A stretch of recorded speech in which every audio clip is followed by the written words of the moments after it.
Welcome, travelers of Middle-earth, to another journey into the deep and shadowed lore of Arda. Today, we unveil a deception so masterful that it ensnared even the wisest of the Eldar, a scheme woven by Sauron himself, subtle yet terrible, designed to shackle the elves to his will. Many know of the forging of the Rings of Power, but few perceive the true depth of Sauron's cunning, for he did not merely seek to control them, he sought to own their very fate. How did he do it? And why did the elves, with all their wisdom, fall into his trap? Stay with us as we unravel the greatest deception of the Second Age. To understand Sauron's trick, we must first step into the year 1200 of the Second Age, when he emerged from the shadows of the East and came to the lands of the Eldar. He was no dark lord cloaked in iron, nor did he come with armies of orcs. Instead, he took the fair form of Anatar, the Lord of Gifts. He spoke honeyed words and claimed to be a servant of the Valar, sent to aid the elves in their labor upon Middle-earth. He whispered to them of a power that could halt decay, preserve beauty, and perfect the works of their hands. This was Sauron's first stroke of genius. He understood the hearts of the Eldar better than they knew themselves. Unlike men, the elves did not fear death, but they dreaded change, the slow fading of their lands, the passage of time. It was this fear that Sauron played upon, and so they listened. But not all were deceived. Gil-galad, High King of the Noldor, and Elrond perceived that Anatar's words were filled with hidden malice. They rejected him, barring him from Lindon. Galadriel, too, was wary, for her wisdom ran deep, and she sensed in him a shadow of tyranny. Yet Sauron did not need all the elves. He needed only a few, and he found them among the Gwaithai Myrdain, the jewelsmiths of Eregion. Chief among them was Celebrimbor, the grandson of Feanor, whose skill in craft rivaled even the greatest smiths of Valinor. It was in Eregion, among those who thirsted for knowledge and power, that Sauron's grand deception took root. For over 3 centuries, Sauron worked among them, offering secrets of the Forge, lore of Valinor, and knowledge that seemed beyond the grasp of even the Eldar. He taught them the art of binding magic to metal, of crafting objects that could hold power beyond their making. And so, under his guidance, the Rings of Power were forged. But here lies the true stroke of Sauron's genius. He did not forge the rings himself. It was the elves, with their own hands and will, who created them. Sauron merely shaped their thoughts, nudged their desires until they forged the very shackles that would bind them. This was the crux of his deception. He let them believe the rings were theirs, while he wove the strings that would make them his. But Sauron was not yet finished. While the elves labored in their halls of craft, in the fires of Mount Doom, he wrought his own masterwork, the One Ring, the key to his dominion. And with its completion in year 1600 of the Second Age, his trap was sprung. As he placed the ring upon his finger, his will surged forth, seeking to claim the lesser rings and their bearers. But here, at the very moment of his triumph, the plan faltered. The elves, wise and keen of mind, felt his presence, heard his thoughts, whispering through the power of their rings. They recoiled in horror, realizing at last the betrayal. In that instant, they removed their rings, and Sauron's dominion over them was thwarted. At least, for the moment. Yet, even in failure, Sauron's trick had worked. Though the elves evaded his direct control, the damage had been done. The Rings of Power were tainted, forever tied to the One Ring. Even if they resisted him, they could never truly be free of his influence. The very tools they had made to preserve their realms were now bound to his fate. This was his genius. His conquest of the elves was not through war, but through the corruption of their own desires. And with this, the slow doom of the elven realms had begun. Though the elves had removed their rings and thwarted Sauron's direct control, they could not undo the deeper consequence of his trick. The 3 rings, Nare, Nenya, and Vilya, were the greatest of the elven rings, untainted by Sauron's direct hand, for he had not aided in their making. Yet they too were bound to the One Ring, for they were forged using the very knowledge he had imparted. This was the cruelest stroke of his deception. Even if the elves did not wear their rings, their fate remained intertwined with his. Should he regain the One Ring, their rings would fall under his power, and should the One Ring be destroyed, their rings would fail, and all they had preserved would fade. There was no escape from this web he had woven. In the wake of their realization, the elves acted swiftly. Celebrimbor, in desperate defiance, sent the 3 rings away. He entrusted Narya and Vilya to Gil-galad, who in time would pass them to Círdan and Elrond, while Nenya came into the hands of Galadriel. These 3 elves, among the greatest of their kind, became the silent keepers of the last hope of the Eldar. But for the other rings, it was too late. Before the elves could hide them, Sauron descended upon Eregion in year 1697 of the Second Age, leading a host of orcs and men in a storm of fire and ruin. Eregion fell, and Celebrimbor was slain, his body displayed in mockery upon a pike. The rings of power, save for the 3, came into Sauron's grasp, yet even here his plan did not unfold as he had envisioned. Though he had gained the 9 and the 7, he found them less potent than he had hoped. The 7 rings, given in time to the dwarves, failed to bend them to his will. They amplified their greed and made them hoarders of wealth, but they did not bring them under his dominion. The 9, however, proved a more fruitful conquest. When they were given to the lords of men, their fate was sealed. Over centuries, they became the Ringwraiths, the Nazgul, the most terrible servants of the Dark Lord. Yet the elves, despite their losses, remained defiant. They had escaped outright enslavement, but they now faced a bitter choice. The rings that remained to them could still be used, and, indeed, they would become vital in preserving what beauty and strength the elves had left in Middle-earth. With Nenya, Galadriel fortified Lothlorien, ensuring that its golden woods remained untouched by time. With Vilya, Elrond established Rivendell as a refuge against the growing darkness. And with Narya, first kept by Gil-galad and later given to Gandalf, a quiet fire was kindled in the hearts of those who resisted Sauron's dominion.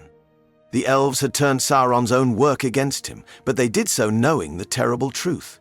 So long as the One Ring endured, they remained vulnerable. And thus Sauron's deception persisted long after his initial defeat. When he was overthrown by the last alliance in year 3441 of the Second Age, and the One Ring was taken from him, the elves rejoiced, believing themselves freed from his influence. Yet even then, they knew the rings of power were still tied to his fate. When he inevitably returned in the Third Age, their fear was rekindled. For so long as the One Ring endured, the risk of his dominion remained. It was not enough to fight him, he had to be unmade. Only with the destruction of the One Ring would the elves be truly free, but at a cost they dreaded to pay, the fading of their realms and the passing of their age. This was the brilliance of Sauron's greatest trick. He had offered the elves a gift, knowing it would chain them. Even in rejection they could not cast aside what they had made. The power to resist him was the very thing that ensured their doom, and in this he had achieved something even Morgoth had not. He had turned the noblest of the Eldar into unwilling participants in his own fate. The tragedy of the elves was that, even as they fought against him, they were bound by his design. Their desire to preserve Middle-earth had become the instrument of their departure. As the Third Age wore on, the weight of Sauron's trick became ever clearer. The elves, though spared from his direct rule, remained tethered to the fate of the One Ring. Each time Sauron stirred, the 3 rings became both a source of strength and a looming shadow. The bearers knew that should Sauron reclaim the One Ring, their defenses would crumble in an instant. Yet, even if he did not, the rings were delaying the inevitable. Middle-earth was changing, and the age of the elves was drawing to its close. Their rings preserved their realms, but they could not halt time itself. This was the slow victory of Sauron's deception. He had forged no chains of iron, but ones of necessity and sorrow. By year 2000, 850 of the Third Age, Sauron's power was rising once more, and his will reached out across the lands of Middle-earth. He had learned from his past failures, knowing now that brute force alone would not suffice. He sought instead to divide and deceive, turning men against men, turning fear among the free peoples and driving the elves into isolation. The wise, led by Elrond and Galadriel, counseled vigilance, but they also knew their limits. Their rings allowed them to sustain their strongholds, yet they could not challenge Sauron directly without the risk of revealing themselves to him. And so, the burden of resistance fell more and more upon men. It was in this time that another consequence of Sauron's deception became apparent. The elves, bound to their rings, had become reluctant to engage in open war. They had suffered dearly in ages past, at Dagorlad, in the fall of Eregion, in the sack of Gondolin, and they knew that should they march in force against Sauron, they would risk drawing his gaze to the three. Instead, they fought from the shadows, working through alliances and whispers, guiding events without becoming fully entangled. In doing so, they preserved much, but they also withdrew from the world they had once sought to protect. The longer they used their rings, the more they became like stewards rather than rulers, bound by a fate they could neither fully embrace nor entirely escape. Yet, for all their caution, Sauron's great deception still threatened them. As he turned his eyes to the lands of Gondor and Rohan, as he sent his servants to corrupt the hearts of men, the risk grew ever greater. He did not need to find the three rings, he needed only to reclaim the one. And as his forces moved, the elves faced their final dilemma. Could they risk everything on one last gambit, or would they fade from Middle-earth, surrendering the world to Sauron's dominion? They had spent the Third Age preserving what they could, yet, in the end, they could not hold back the tide forever. Thus, the final fate of the elves became tied to a single, desperate hope, the destruction of the One Ring. But in this lay the final cruelty of Sauron's design. If the ring was destroyed, the three rings would fail. Their power, which had upheld Rivendell, Lothlorien, and even the havens of the West, would fade. The beauty and splendor they had preserved would diminish, and the last remnants of the elder days would pass beyond recall. This was the final burden placed upon them. To rid the world of Sauron, they would also have to accept their own end. As the War of the Ring approached, the elves stood upon the precipice of history. Galadriel, Elrond, and Círdan each held their rings close, knowing that their choices would shape the fate of Middle-earth. But they also knew that their time was ending. The greatest deception of Sauron had not been to enslave them outright, but to make their very survival dependent on his own.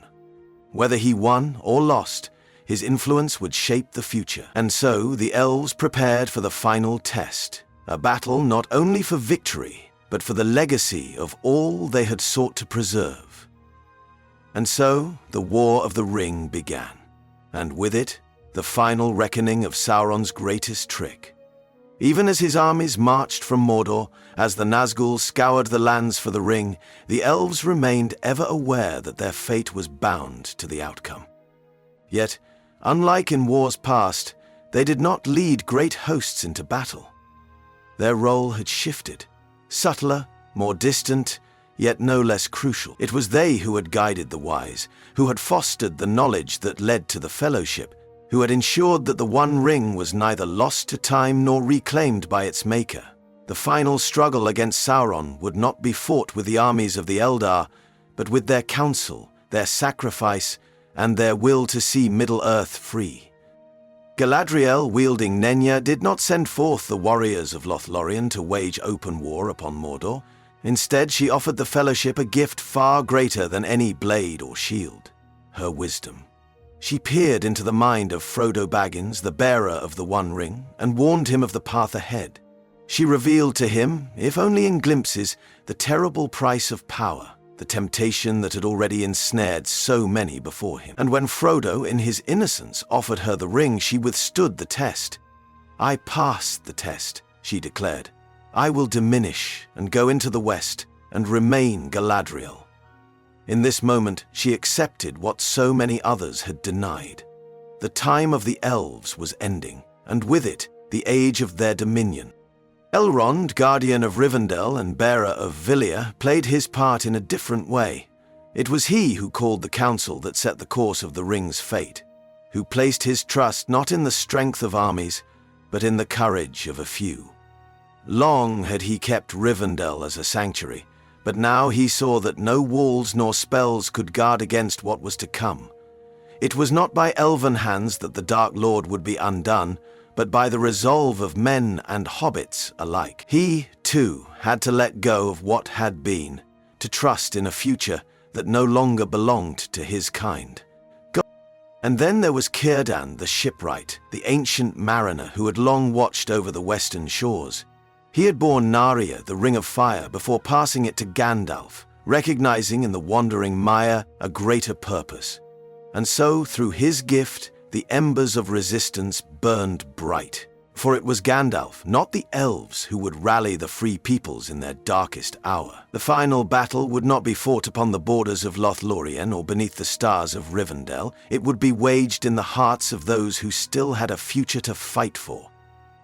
As the war raged, the Elves did not stand idle. Lothlorien repelled 3 assaults from Dol Guldur, the last remnants of Sauron's northern stronghold, until at last Galadriel cast down its walls. Thranduil of Mirkwood, though not a bearer of the 3, also took up arms, driving back the forces that sought to break the strength of the woodland realms. And in the south, the ships of the Elves aided the defense of Pelargir, though it was Aragorn who turned the tide with the Oathbreakers of Dunharrow.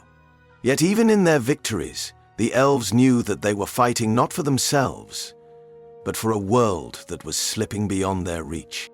Then, at last, the moment of truth came. On the slopes of Mount Doom, the One Ring met its fate, not through battle, nor through the strength of will, but by an accident of fate. By the treachery of Gollum, who in his madness fulfilled the very doom he had sought to escape. And in that instant, the spell was broken. The towers of Barad-dûr crumbled. The Nazgûl, unbound from their master, were consumed in flame.